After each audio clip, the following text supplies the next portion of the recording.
Assalamualaikum warahmatullahi wabarakatuh. Saya Sania Asyifanida, nomor induk mahasiswa 2420008 dari kelas PAUD A, ingin menjelaskan mengenai proses lahir dan berkembangnya 3 kesultanan besar. Yang pertama ada dinamika pembentukan dinasti Fatimiyah. Poin pertama itu gerakan Syiah Ismailiyah. Kelahiran dinasti Fatimiyah ini berawal dengan adanya gerakan dari cabang kaum Syiah Imamiyah, yaitu Syiah Ismailiyah yang bereaksi terhadap Khalifah-Khalifah Abbasiyah yang mengadakan penyelidikan kepada kaum Syiah Ismailiyah. Penyelidikan itu mengharuskan golongan yang setia kepada Ismail bin Ja'far harus meninggalkan kota kecil di wilayah Hammah, daerah Syirah, menuju Afrika Utara. Adapun kaum Syiah Ismailiyah ini muncul karena berselisih paham dengan Syiah Imamiyah tentang imam yang ketujuh, di mana menurut kaum Imamiyah bahwa imam yang ketujuh adalah putra Ja'far yang bernama Musa al-Kazim, sedangkan menurut Ismailiyah imam yang ketujuh ialah putra Ja'far yang bernama Ismail. Sehingga meskipun Ismail sudah meninggal, kaum Ismailiyah tidak mau mengakui penobatan Musa al-Kazim sebagai imam. Menurut mereka, hak atas Ismail adalah imam, tidak dapat dipindahkan kepada yang lain walaupun sudah meninggal. Pemimpin gerakan Syiah Ismailiyah adalah Abu Abdullah al-Husain. Berkat propagandanya yang penuh semangat, Abu Abdullah al-Husain berhasil menarik suku Barbar yang terkenal keras, khususnya dari kalangan suku Hammah, menjadi pengikut setia gerakan ini. Yang kedua ada penobatan Ubaidillah al-Mahdi. Memperoleh banyak dukungan dan berhasil menegakkan pengaruhnya di Afrika Utara. Abu Ubaidillah al-Husain menobatkan Said ibn Husain al-Salamiyah sebagai penggantinya. Selanjutnya, Said berhasil merebut kekuatan dan berhasil mengusir penguasa dinasti Aghlabiyah yang terakhir, yaitu Ziyadatullah III dari Tunisia, disusul dengan penduduknya pada tahun 909 Masehi. Inilah yang menjadi awal berdirinya dinasti Fatimiyah di Afrika Utara yang dipimpin oleh Ubaidillah al-Mahdi atau Said Husain al-Salamiyah. Yang ketiga ada ideologi dinasti Fatimiyah. Nama Fatimiyah dinisbatkan kepada Fatimah al-Zahra, yaitu putri Nabi Muhammad SAW yang juga merupakan istri Ali bin Abi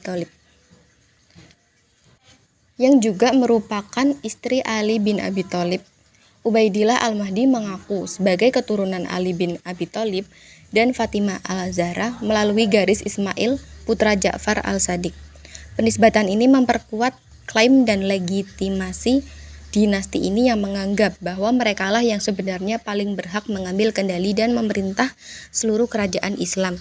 Di samping itu, berdirinya dinasti Fatimiyah jelas-jelas merupakan tandingan bagi dinasti Abbasiyah yang sedang berkuasa. Setelah resmi mengukuhkan diri sebagai dinasti baru, Fatimiyah memulai pekerjaannya dengan mengambil kepercayaan umat Islam bahwa mereka adalah benar-benar keturunan Fatimah al-Zahra, putri Rasul dan istri Ali bin Abi Thalib. Mereka mengklaim bahwa mereka memiliki hak dari Tuhan untuk berkuasa. Dinasti Fatimiyah mengklaim sebagai pemimpin Islam yang sebenarnya. Fatimiyah mewakili simbolisme otoritas politik Abbasiyah, Bizantium, filsafat, dan Ismailiyah. Mereka menegaskan bahwa mereka adalah imam-imam yang sebenarnya. Pencitraan diri sebagai kekhalifahan dan institusi imamah yang sah merupakan tanda untuk menegaskan keberlanjutan otoritas politik dan spiritual yang dimiliki Nabi, karena Syiah Ismailiyah sebagai pendiri dinasti Fatimiyah menunjukkan keyakinan bahwa kepala negara yang sah adalah wakil Tuhan di muka bumi. Selanjutnya yang terakhir ada perluasan wilayah kekuasaan. Ubaidillah menegaskan pemerintahannya di istana Aghlabiyah, yaitu Raqadah yang terletak di pinggiran kota Kairawan. Ia membuktikan dirinya sebagai penguasa yang paling mampu dan berbakat. Ia memperluas kekuasaannya sampai-sampai meliputi wilayah Afrika dari Maroko sampai perbatasan Mesir. Setelah wafat tahun 934 Masehi, Ubaidillah al-Mahdi digantikan dengan putranya Abu al-Qasim dengan gelar al-Qaim selama 15 tahun. Pada tahun 934 atau 935, Al-Qaim mengirim armadanya untuk menyerbu pantai utara Prancis dan berhasil menguasai Genoa, dan sepanjang pesisir Calabria. Al-Qaim meninggal pada tahun 949 Masehi ketika berusaha menaklukkan Mesir. Pengganti beliau adalah putranya bernama Al-Mansur. Al-Mansur berhasil mengalahkan pasukan Abu Yazid Ma'qad di Mesir. Setelah meninggal, beliau digantikan oleh Abu Tamim Ma'ad yang bergelar Al-Mu'izz. Kemudian yang kedua ada perkembangan dinasti Fatimiyah, meliputi yang pertama bidang politik dan pemerintahan. Bentuk pemerintahan pada masa Fatimiyah merupakan suatu bentuk pemerintahan yang dianggap sebagai pola baru dalam sejarah Mesir. Pengangkatan dan pemecatan pejabat tinggi berada di bawah kekuasaan khalifah. Menteri-menteri dibagi dalam dua kelompok, yaitu kelompok militer dan kelompok sipil. Yang dibidangi oleh kelompok militer di antaranya adalah urusan menyangkut keamanan, dan yang termasuk kelompok sipil di antaranya ada qadi yang berfungsi sebagai hakim dan direktur percetakan uang. Yang kedua ada ketua dakwah yang memimpin Darul Hikam atau bidang keilmuan. Yang ketiga ada inspektur pasar yang membidangi bazar, jalan, dan pengawasan timbangan dan ukuran. Yang keempat ada bendaharawan negara yaitu membidangi Baitul Mal. Yang kelima ada wakil kepala urusan rumah tangga khalifah, dan yang terakhir ada qori yang membacakan Al-Quran bagi khalifah kapan saja dibutuhkan. Selanjutnya ada pemikiran dan filsafat. Dalam menyebarkan tentang kesyiahannya, dinasti Fatimiyah banyak menggunakan filsafat Yunani yang mereka kembangkan dari pendapat-pendapat Plato, Aristoteles, dan ahli-ahli filsafat lainnya. Kelompok ahli filsafat yang paling terkenal pada masa dinasti Fatimiyah itu adalah Ikhwanus Sofa. Kelompok ini cenderung membela kelompok Syiah Ismailiyah dan mengembangkan pemikiran-pemikiran yang berhubungan dengan ilmu agama, pengembangan syariah, dan filsafat Yunani. Tokoh filsuf yang muncul pada masa dinasti Fatimiyah ini diantaranya adalah Abu Hatim Ar-Razi, Abu Abdillah An-Nasafi, Abu Yaqub As-Sajjasi, dan lain-lain. Kemudian ada keilmuan dan kesusastraan. Seorang keilmuan yang paling terkenal pada masa Fatimiyah adalah Yakub Ibnu Kilis. Ia berhasil membangun akademi-akademi keilmuan yang menghabiskan ribuan dinar per bulannya. Pada masanya, ia berhasil membesarkan seorang ahli fisika bernama Muhammad At-Tamimi, ahli sejarah bernama Muhammad Ibnu Yusuf Al-Kindi. Seorang ahli sastra adalah Al-Aziz yang berhasil membangun Masjid Al-Azhar yang nantinya berfungsi sebagai universitas, dan dari situ disebarkan pula para dai ke luar Mesir. Kemajuan keilmuan yang paling fundamental pada masa ini adalah keberhasilannya membangun sebuah lembaga keilmuan yang disebut Darul Hikam atau Darul Ilmi yang dibangun oleh Al-Hakim pada 1005 Masehi. Bangunan ini dibangun khusus untuk propaganda doktrin kesyiahan. Pada masa ini, Al-Hakim mengeluarkan dana 257 dinar untuk mengandalkan manuskrip dan perbaikan buku-buku. Kurikulum yang dikembangkan pada masa ini lebih banyak pada masalah keislaman, astronomi, dan kedokteran. Pada masa Al-Mustansir terdapat perpustakaan yang di dalamnya berisi 200.000 buku dan 2.400 iluminat Al-Quran. Yang terakhir ada ekonomi dan perdagangan. Pada masa Fatimiyah, Mesir mengalami kemakmuran ekonomi yang mengungguli Irak dan daerah-daerah lainnya. Hubungan dagang dengan dunia non-Islam dibina dengan baik, termasuk dengan India dan negeri-negeri Mediterania yang beragama Kristen. Pada suatu festival, Khalifah Al-Mustansir kelihatan sangat cerah dan berpakaian indah. Istana Khalifah yang dihuni 30.000 orang terdiri dari 12.000 pelayan dan pengawal dan 10.000 orang pengurus kuda. Juga masjid-masjid perguruan tinggi, rumah sakit, dan pemondokan Khalifah yang berukuran sangat besar yang menghiasi kota Kairo baru. Pemandian umum yang dibangun dengan baik terlihat sangat banyak di setiap kota itu. Pasar yang mempunyai 20.000 toko luar biasa besarnya dan dipenuhi berbagai produk dari seluruh dunia. Keadaan ini menunjukkan sisi kemakmuran yang begitu berlimpah dan kemajuan ekonomi yang begitu hebat pada masa dinasti Fatimiyah. Walaupun dinasti Fatimiyah ini bersungguh-sungguh dalam mensyiahkan orang Mesir, tapi mereka tidak melakukan pemaksaan kepada orang Sunni untuk mengikuti aliran Syiah.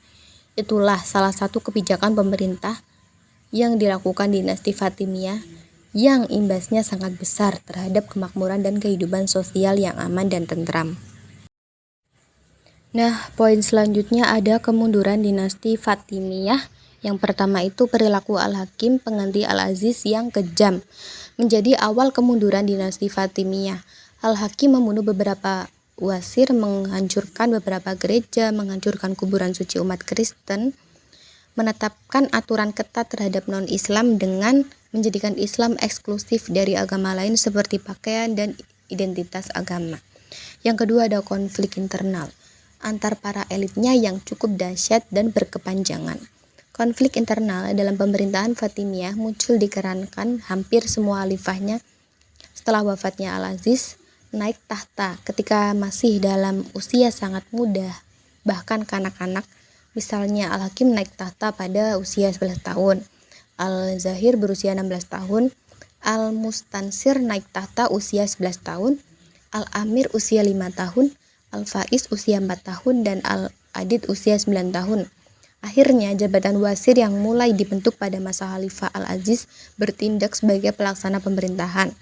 Kedudukan Al-Wazir menjadi begitu penting, berpengaruh dan menjadi ajang perebutan serta ladang konflik. Yang ketiga ada keberatan tiga bangsa besar yang sama-sama mempunyai pengaruh dan menjadi pendukung utama kekuasaan Fatimiyah, yaitu bangsa Arab, bangsa Barbar dari Afrika Utara, dan bangsa Turki. Di saat khalifah mempunyai pengaruh kuat, ketiga bangsa itu dapat diintegrasikan menjadi kekuatan yang dahsyat. Akan tetapi, ketika khalifahnya lemah, maka konflik ketiga bangsa itu pun menjadi dahsyat untuk saling berebut pengaruh dan kekuasaan. Kondisi terakhir itulah yang menjadi pasca berakhirnya masa pemerintahan Al-Aziz. Yang terakhir ada faktor eksternal juga ikut mempercepat kehancuran dinasti Fatimiyah, seperti ronrongan bangsa Normandia, Bani Saljuk dan Turki, dan Bani Hilal dan Bani Sulaim dari Najd yang menguasai sedikit demi sedikit terhadap wilayah kekuasaan Fatimiyah. Nah, kemudian masuk ke dinamika dinasti Safawiyah. Yang pertama ada sejarah. Kerajaan Safawiyah berdiri sejak tahun 1503 sampai 1722 Masehi. Kerajaan Safawiyah berasal dari sebuah gerakan tarekat yang berdiri di Ardabil, sebuah kota Azerbaijan. Tarekat ini diberi nama Tarekat Safawiyah yang diambil dari nama pendirinya Safi al-Din, dan nama tarekat Safawi terus dipertahankan sampai tarekat ini menjadi gerakan politik. Bahkan, nama Safawi terus dilestarikan setelah gerakan ini berhasil mendirikan kerajaan. Safiuddin berasal dari keturunan yang berada dan memiliki sufi sebagai jalan hidupnya. Safiuddin merupakan keturunan dari Imam Syiah yang keenam bernama Musa al-Ghazim. Gurunya bernama Syekh Taj al-Din Ibrahim Zaidi yang dikenal dengan julukan Zahid al-Gilani karena prestasi dan ketekunannya dalam kehidupan tasawuf. Safi al-Din diambil menantu oleh gurunya. Untuk poin kedua ada kemajuan dinasti Safawiyah. Yang pertama, kemajuan dalam bidang ekonomi. Stabilitas politik dinasti Safawiyah pada masa Khalifah Abbas I ternyata telah memacu perkembangan perekonomian kekhalifahan dinasti Safawiyah. Terlebih setelah Kepulauan Hormuz dikuasai oleh pelabuhan Gumrun diubah menjadi Bandar Abbas. Dengan dikuasainya bandar ini, maka salah satu jalur perdagangan laut antara timur dan barat yang biasa diperebutkan oleh Belanda, Inggris, dan Prancis berhasil menjadi memiliki dinasti Safawiyah. Selain kemajuan dalam sektor perdagangan, dinasti Safawiyah juga mengalami kemajuan dalam sektor pertanian. Namun setelah Khalifah Abbas I meninggal, sektor perekonomian dinasti Safawiyah lambat laun mengalami penurunan, terutama ketika kekhalifahan dinasti Safawiyah dipimpin oleh Khalifah Safi Mirza. Pada masa Khalifah Safi Mirza, rakyat cenderung bersikap masa bodoh karena mereka sudah banyak memperoleh penindasan dari Khalifah Safi Mirza. Tetapi para saudagar asing banyak berdiam diri di Iran dan mengendalikan roda perdagangan dan kegiatan ekonomi lainnya di wilayah Iran. Kemudian ada kemajuan dalam bidang ilmu pengetahuan. Dalam sejarah Islam, bangsa Persia dikenal sebagai bangsa yang berperadaban tinggi dan berjasa dalam mengembangkan ilmu pengetahuan. Oleh karena itu, tidaklah mengherankan apabila pada masa dinasti Safawiyah, khususnya ketika Khalifah Abbas I berkuasa, tradisi keilmuan terus berkembang. Menurut Badriyatim, pada masa kekhalifahan dinasti Safawiyah, dunia ilmu pengetahuan berkembang dengan pesat. Hal ini dapat terlihat dengan munculnya tokoh yang selalu hadir di majelis istana, seperti Baha al-Din Syirazi yang merupakan salah seorang filsufos, dan Muhammad Bakir Ibnu Muhammad Damai yang merupakan filosof, ahli sejarah, dan teolog. Berkembangnya ilmu pengetahuan pada masa dinasti Safawiyah tidak lepas dari suatu doktrin yang sangat mendasar, yaitu bahwa kaum Syiah tidak boleh taklid dan pintu ijtihad selamanya terbuka. Kaum Syiah tidak seperti kaum pintu ijtihad selamanya terbuka. Kaum Syiah tidak seperti kaum Sunni yang mengatakan bahwa ijtihad telah terhenti dan orang mesti taklid saja. Kaum Syiah tetap berpendirian bahwasanya mujtahid tidak terputus selamanya. Kemudian ada kemajuan dalam bidang keagamaan. Pada masa Khalifah Abbas I memimpin dinasti Safawiyah, kebijakan keagamaan tidak lagi seperti masa khalifah-khalifah sebelumnya yang memaksakan agar paham Syiah menjadi agama resmi kekhalifahan dinasti Safawiyah. Tetapi Khalifah Abbas I menanamkan sikap toleransi terhadap para pemeluk aliran keagamaan dalam Islam. Khalifah Abbas I dalam bidang politik keagamaan selalu menanamkan paham toleransi atau lapang dada yang sangat besar. Paham Syiah tidak lagi menjadi paksaan, bahkan orang Sunni dapat hidup bebas mengerjakan ibadahnya. Bukan hanya itu saja, para pendeta Nasrani diperbolehkan mengembangkan ajaran agamanya dengan leluasa, sebab sudah banyak bangsa Armenia yang telah menjadi penduduk setia di kota Isfahan. Dan yang terakhir adalah kemajuan dalam bidang fisik dan seni. Setelah berhasil menguasai wilayah Isfahan yang merupakan ibu kota dinasti Safawiyah, maka para penguasa dinasti Safawiyah membangun Isfahan menjadi sebuah kota yang sangat indah. Di kota Isfahan berdiri bangunan-bangunan besar dan sangat indah, seperti masjid-masjid, rumah-rumah sakit, sekolah-sekolah, jembatan raksasa di atas Zinderat, dan istana Sihil Sultan. Kota Isfahan juga diperintah dengan taman-taman.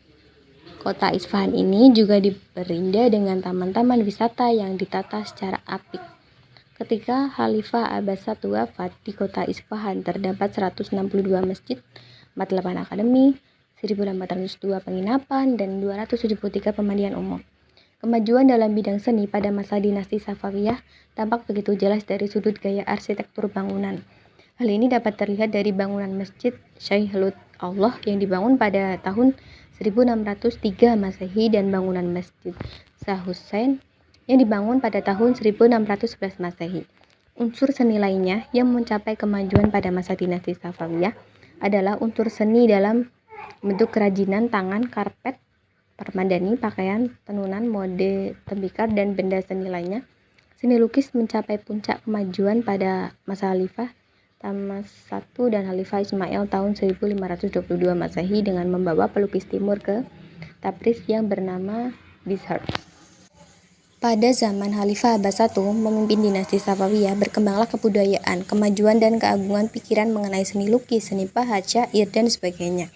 Di antara pujangga yang lahir pada masa dinasti Safawiyah adalah Muhammad Bakir Ibnu Muhammad Damai, ahli filsafat dan ilmu pasti, Baharuddin al-Amili yang merupakan ulama ahli fikih, dan Sadaruddin Asy-Syirazi yang merupakan ahli fisika.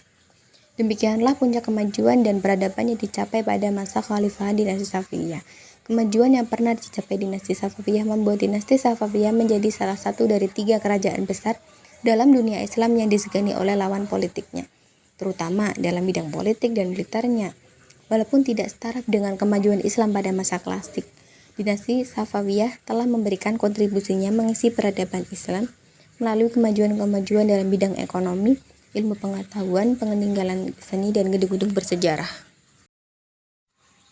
Selanjutnya ada kemunduran dan kehancuran kerajaan Safawiyah.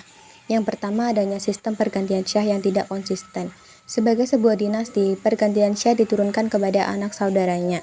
Namun realitas dalam sejarah Safawi, hal tersebut tidak berlaku. Banyak sekali syah yang membinasakan keluarganya, termasuk anaknya sendiri, karena dianggap membahayakan kelestarian tahtanya. Yang kedua, ada petualangan para tokoh pemerintahan yang oportunis. Para tokoh pemerintahan yang oportunis dari golongan Gizilbas, Gulam, Harem, dan ulama yang ada saat-saat tertentu mereka mendapat kesempatan untuk menentukan roda pemerintahan di bawah syah-syah yang lemah. Namun mereka tidak melaksanakan amanah itu dengan baik, bahkan memanfaatkan secara sewenang-wenang. Akibatnya timbullah permusuhan antar golongan dalam kerajaan, sehingga kerajaan menjadi lemah. Sebagai contoh, pada pemerintahan Syah Husain, pada para ulama Syiah yang memerintah banyak yang berlaku kejam, yang mengakibatkan bangkitnya golongan Sunni untuk menumbangkannya. Dan yang terakhir ada menurunnya loyalitas para pendukung kerajaan kepada kerajaan Safawiyah. Loyalitas Gizilbas bergeser pada suku masing-masing setelah Syah Ismail meninggal. Munculnya Gulam yang dibina oleh Syah Abbas telah berhasil menopang kerajaan dengan monoloyalitasnya yang tertinggi terhadap Safawi. Akan tetapi setelah Syah Abbas I meninggal, loyalitas mereka juga menurun dan mulai bergeser kepada asal-usul bangsa mereka sebagai bangsa Georgia. Oleh karena itu, pada masa Syah Husain ada beberapa pemimpin Georgian yang sangat menentukan politik di ibu kota Isfahan, seperti Gerd dan Kai Khusrau. Dengan munculnya suatu bangsa dengan tingkat asbabiyah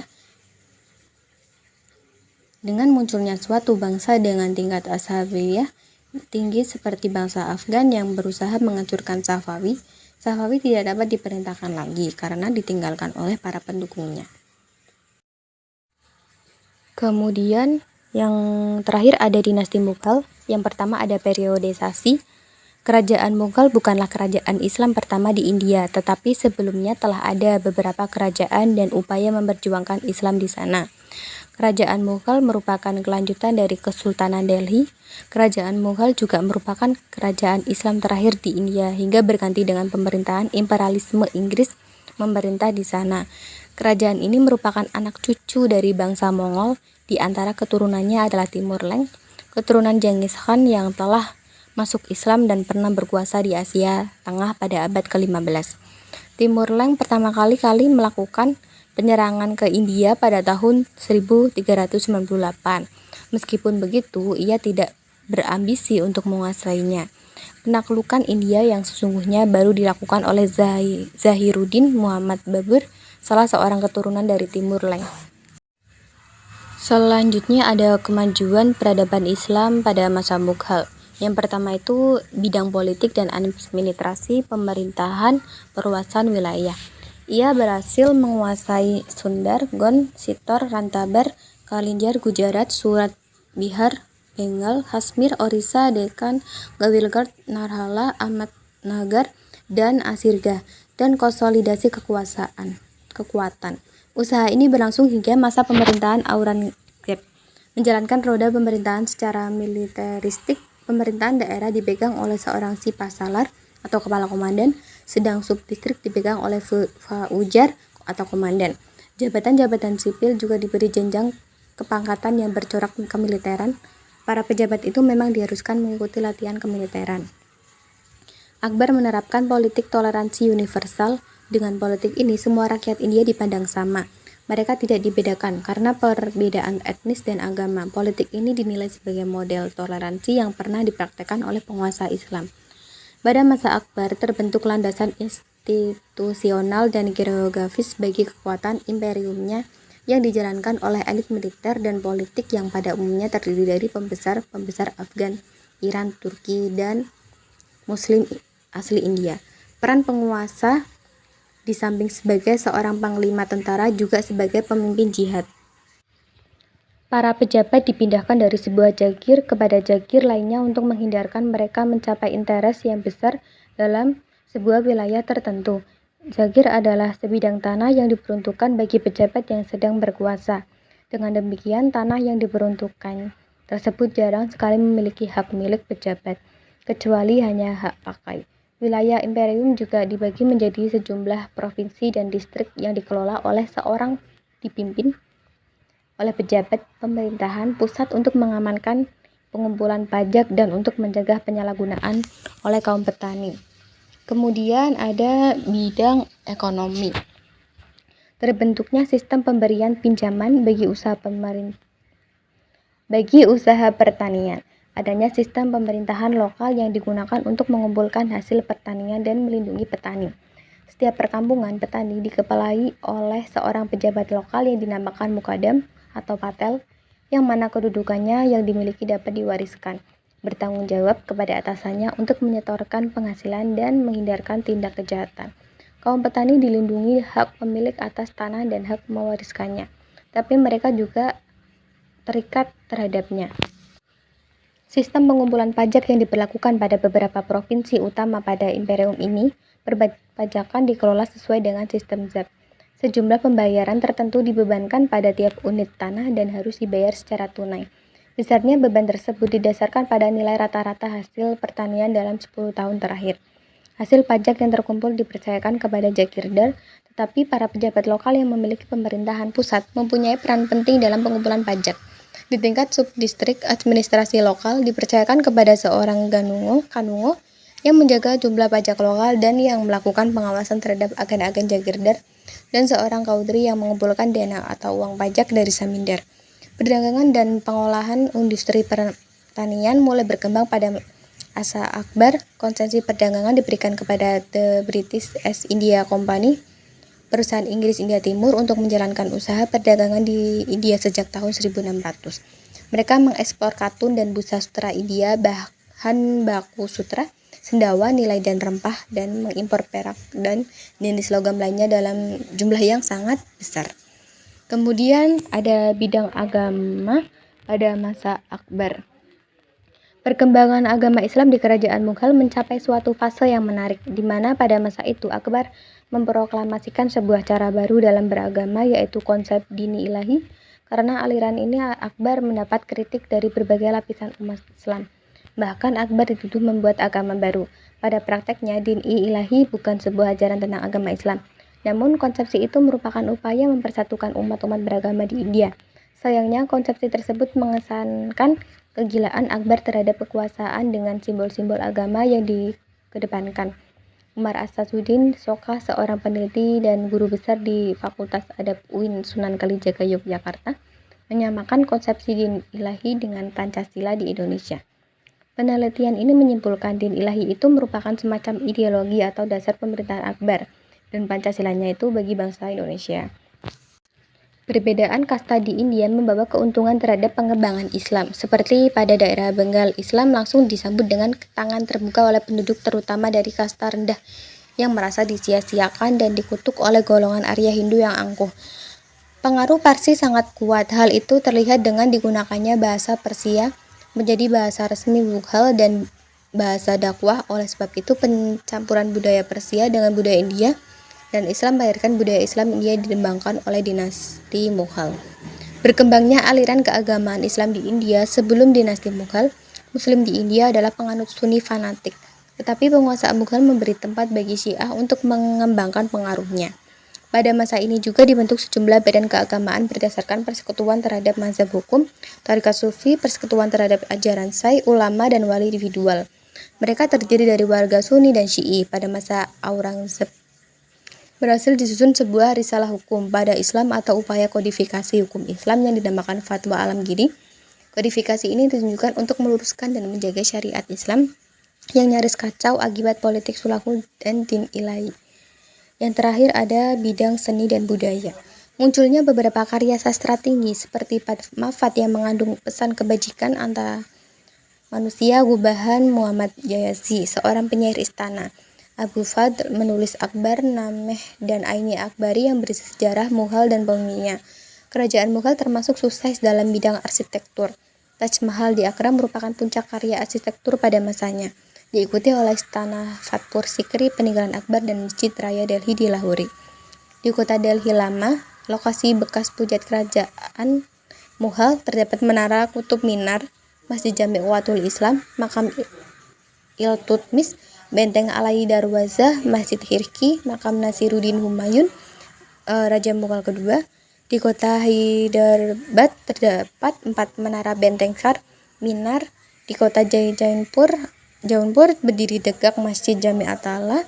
Taman-taman kreasi Mughal menonjolkan gaya campuran yang harmonis antara Asia Tengah, Persia Timur Tengah, dan lokal. Kemudian ada kemunduran dinasti Mughal. Yang pertama, tidak adanya kejelasan lajur suksesi. Ketidakjelasan suksesi menimbulkan berbagai kemelut berkepanjangan di antara para anggota keluarga kerajaan yang merasa mempunyai wewenang dan kemampuan untuk menjadi raja. Akibatnya perebutan kekuasaan melalui kekerasan dan bahkan perang saudara sering tidak terhindarkan lagi. Misalnya Aurangzeb, ia menjadi raja setelah melakukan perang saudara dengan melibatkan banyak pangeran seperti Murad, Shuja, dan Shikoh. Sepeninggal Aurangzeb, kekuasaan diperebutkan oleh ketiga orang anaknya dan akhirnya dimenangkan oleh Bahadur Shah dengan bantuan bangsa Rajput yang dahulunya justru menjadi musuh besar bagi kerajaan Mughal. Demikian halnya sepeninggal Bahadur Shah, penggantinya Azimus Shah yang merupakan anaknya ternyata telah ditentang oleh Zulfikar Khan, anak Azad Khan, wazir Aurangzeb. Setelah Azimus Shah meninggal, anaknya yang bernama Jihandar Shah menggantikannya menjadi raja, namun ditentang oleh adiknya Farrukh Shah dan berhasil menyingkirkan pada tahun 1713 Masehi. Kekuasaan Farrukh Shah tidak pula bertahan lama karena pada tahun 1719 ia tewas di tangan para pendukungnya sendiri dan kedudukannya digantikan oleh Muhammad Shah yang bertahan sampai tahun 1748 Masehi. Sebelum kemudian diusir oleh Nadir Shah dari suku Afshar yang sebelumnya berhasil mengalahkan dinasti Safawiyah di Persia. Adanya konflik-konflik intern yang berkepanjangan tersebut mengakibatkan dan melemahkan pengawasan terhadap pemerintahan daerah sehingga akhirnya terjadi disintegrasi. Selain merusak persatuan dan kesatuan, beberapa daerah mulai melepaskan loyalitasnya kepada pemerintah pusat, bahkan cenderung memperkuat posisi pemerintahan masing-masing seperti Hyderabad dan Nizam al-Mulk, Marathas oleh Shivaji Rajput oleh Vijay Singh, Punjab oleh kelompok Sikh, Kuthout oleh Sadat Khan, Bengal oleh Shuja al-Din. Selain wilayah-wilayah pantai yang mulai dikuasai oleh para pedagang asing, terutama EJC dari Inggris. Kemudian yang kedua ada lemahnya para pewaris tahta kerajaan. Kebanyakan para pewaris tahta kerajaan, terutama setelah Aurangzeb, adalah orang-orang yang lemah dalam kepemimpinan. Hal ini terbukti bahwa dari 29 sultan yang pernah memimpin kerajaan Mughal, hanya beberapa saja yang tercatat mampu bertahan lebih dari 20 tahun. Sedangkan selebihnya hanya mampu berkuasa dalam waktu yang relatif singkat, bahkan ada yang beberapa bulan saja. Demikian halnya pada Sultan Akbar II, pemerintahan telah memberikan konsepsi kepada IEC untuk mengembangkan usahanya di India dengan kompensasi jaminan kehidupan bagi raja dan keluarga istana. Hal ini berarti kekuasaan sebenarnya sudah berada di tangan Inggris, meskipun kedudukan dan gelar sultan masih boleh dipertahankan. Kemudian adanya pemberontakan yang dilakukan oleh orang-orang Hindu dan Sikh. Selain akibat dari kebijakan politik dan ekonomi para penguasa Mughal, seperti puritanisme dan pungutan pajak yang sangat tinggi untuk membiayai kegembaran hidup mewah dan boros para penguasa. Kemungkinan juga oleh sebab-sebab lain seperti perasaan dendam kesumat sebelumnya berkaitan dengan penaklukan kota Hithor oleh Sultan Akbar yang memusnahkan seluruh penduduknya berjumlah 30.000 jiwa. Kota ini dapat direbut setelah seluruh penduduknya mengorbankan diri termasuk wanita dan anak-anak dengan memilih membunuh diri melompat ke dalam nyala api yang amat besar daripada menjadi tawanan Sultan Akbar. Yang terakhir adanya serangan-serangan dari luar seperti yang dilakukan oleh Nadir Syah pada tahun 1739 Masehi, karena menganggap kerajaan Mughal telah banyak sekali memberikan bantuan kepada para pemberontak Afgan di daerah Persia. Demikian penjelasan mengenai proses lahir dan berkembangnya 3 kesultanan besar. Saya memohon maaf apabila ada kekurangan dalam penyampaian dan ataupun salah kata. Terima kasih. Wassalamualaikum warahmatullahi wabarakatuh.